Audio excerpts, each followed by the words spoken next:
Hello प्यारे बच्चों बच्चों कैसे हैं आप सभी। आई होप कि सभी अच्छे होंगे। तो बच्चों आज की इस वीडियो में हम कक्षा 5 के विषय नैतिक शिक्षा की वर्कशीट को आज हम सॉल्व करेंगे। तो बच्चों वीडियो को शुरू करने से पहले आप हमारे चैनल को सब्सक्राइब कर लें ताकि आपको आने वाले वीडियोज़ के नोटिफिकेशन मिलते रहें। तो बच्चों शुरू करते हैं। सब जीवों से प्यार ही मनुष्यता का आधार। तो बच्चों आज की जो स्टोरी है वो एक हिम तेंदुए की है। तुम अपने आसपास बहुत सारे जीव जंतु देखते हो, कुछ चींटी से भी छोटे तो कुछ हाथी जितने बड़े।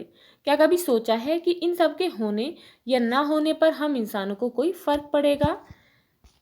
एक छोटे से हिम तेंदुए की कहानी है। तो बच्चे शुरू करते हैं। एक सर्द कोहरे से भरी सुबह में मेरा जन्म हुआ। मेरी माँ, मेरे भाई बहन सभी एक बड़ी सी गुफा में रहते थे। हम खेलते थे, सोते थे, लेकिन कभी भी गुफा से बाहर नहीं जाते थे। मेरी माँ ने हमें बाहर के खतरों के बारे में आगाह करा हुआ था। 5 महीने बाद पहली बार हम गुफा से बाहर आए। बाहर सब कुछ कितना सुंदर था। हर जगह बर्फ ही बर्फ फैली हुई थी। हम अपने पंजे बर्फ पर लगाते तो सारे पैर गीले हो जाते थे। मुझे याद है हम बहुत खेले थे। माँ हमारे लिए एक छोटा सा खरगोश पकड़कर लेकर आई थी, पर उससे पहले शिकार की सीख भी दी थी। तुम बड़े होकर शिकार करोगे तो हवा के रुख का ध्यान रखना, बहुत धीरे चलना। यह सब उन्होंने हमें करके भी दिखाया। बहुत तेजी से उछलो और शिकार को उसकी गर्दन से पकड़ो। माँ मुस्कुराई क्योंकि वह समझ चुकी थी कि हमें कुछ समझ नहीं आ रहा है। प्यार से बोली, कोई बात नहीं, धीरे धीरे मैं सब कुछ सिखा दूंगी। लेकिन वो कभी सिखा नहीं पाई। कुछ हफ्तों बाद जब मैं सो रही थी, मेरी माँ और मेरे भाई बहन मेरे पास नहीं थे। बची केवल इंसानों की महक और डर, गुस्सा और मौत। मैं पागलों की तरह अपनी माँ और अपने भाई बहनों को ढूंढती रही, पत्थरों के पीछे, खाई में, यहाँ तक कि उस बर्फ की चादर में भी। मैंने उस बर्फ की चादर को खोद डाला, लेकिन कोई फायदा नहीं मिला। तो मेरे भाई बहनों के पैरों के निशान, खून के धब्बे। बहुत ही भारी मन से मैं अपनी गुफा में वापस गई। 2 दिन अपनी गुफा में ही इंतजार के बाद मुझे लगा कि मैं कमजोर होती जा रही हूँ। खाने के लिए कुछ नहीं था और माँ से शिकार भी तो नहीं सीख पाई थी। लेकिन इस कड़वी सच्चाई ने मुझे शिकार करना सिखाया। हजारों कोशिशों के बाद मैं एक छोटा शिकार पकड़ पाई। मैं शिकार करना सीख चुकी थी। समय आगे बढ़ता गया। 6 साल कब निकल गए पता ही नहीं चला। फिर मैं मिली अपने ही जैसे एक हिम तेंदुए से। हम साथ रहने लगे। हमारे छोटे छोटे बच्चे भी हुए। मैंने उन्हें सब सिखाया जो मेरी माँ मुझे सिखाना चाहती थी। मैं उन्हें शिकार करना सिखाती, उनके साथ खेलती और अपनी माँ की तरह उन्हें भी इंसानों से हुए खतरों के बारे में समझाया करती।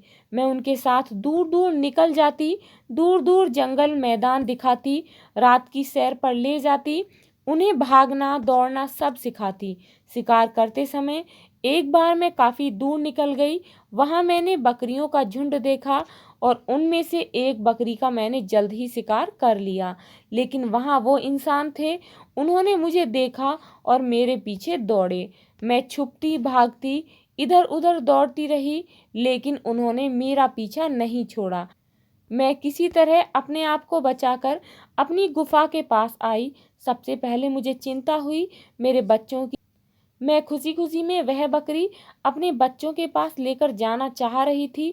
मैंने बाहर से ही आवाज़ लगाई, लेकिन मुझे अंदर कोई जवाब नहीं मिला।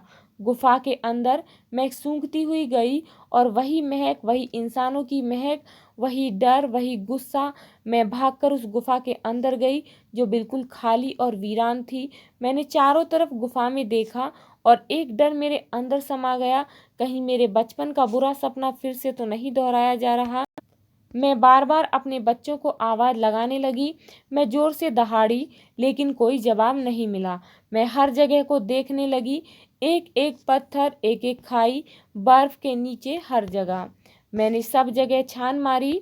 मेरे बच्चों की खुशबू मुझे इंसानों के कस्बे तक ले गई, लेकिन उससे आगे मुझे अपने बच्चों का कोई सुराग नहीं मिला। अगले कुछ दिन मैंने कैसे गुजारे मुझे नहीं पता। मैं अंदर से टूट गई थी। लगा मेरे जिंदा होने का कोई मतलब नहीं है। मैंने सब कुछ खो दिया। इंसानों ने एक बार मेरी माँ मुझसे छीनी थी और अब शायद मेरे बच्चे भी।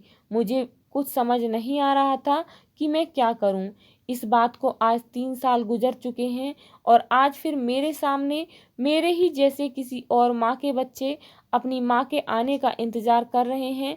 मुझे नहीं पता इनकी माँ वापस आएगी या नहीं, लेकिन इतना पता है कि अगर मेरी माँ की तरह इनकी माँ भी वापस नहीं आती तो मैं हूँ इन्हें संभालने के लिए, इन्हें सिखाने के लिए।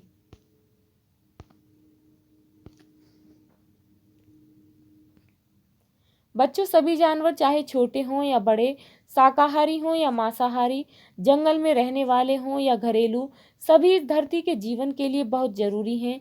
शाकाहारी जानवर घास पेड़ पौधे खाते हैं और मांसाहारी जानवर शाकाहारी जानवरों को यदि इनमें से एक भी कड़ी टूटती है तो हम सभी पर खतरा मंडराने लगेगा। तो बच्चों, यहाँ पर आप देख सकते हैं कि किस तरीके से ये जो पेड़ पौधे हैं, घास हैं, इन्हें शाकाहारी जानवर खाते हैं और इन जानवरों को फिर मांसाहारी जानवर खाते हैं और इस तरीके से प्रकृति की प्रक्रिया चलती रहती है। सभी जानवर एक दूसरे पर आश्रित होते हैं। हम इंसानों की लापरवाही के चलते धरती से कई खूबसूरत जीव गायब हो रहे हैं। ये बच्चों पिक्चर में है अफ्रीकन हाथी है, ये पिक्चर है हिम तेंदुआ की, अगली पिक्चर में है लीमर, ये है बच्चों पंगोलिन और इसे कहते हैं जुगनू। ये जुगनू का चित्र है। बहुत ज़रूरी है कि हम समझें कि ये धरती हमारे साथ साथ जानवरों का भी घर है। उन्हें पिंजरे नहीं, उनका अपना घर चाहिए। चलो बनाते हैं कुछ जानवर। तो बच्चों, यहाँ पर हमें चित्तीदार घोड़े की पिक्चर बनानी है।